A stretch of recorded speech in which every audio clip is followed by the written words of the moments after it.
বিমানেতে বসে খোকা জানালারি পাশে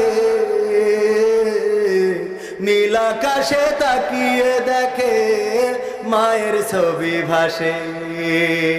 আঁচল দিয়ে চোখ মুছে মা প্রভুকে যে বলে, আল্লাহ তুমি ভালো রেখো আমার কোলের ছেলে।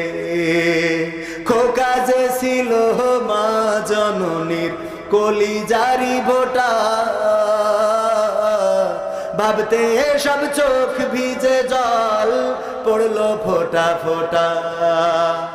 এমন মানুষ কোন সে জনা, এমন মানুষ কোন সে জনা, তোমরা কি তা জানো? আমার গোবিন্দ কাঠির প্রভু।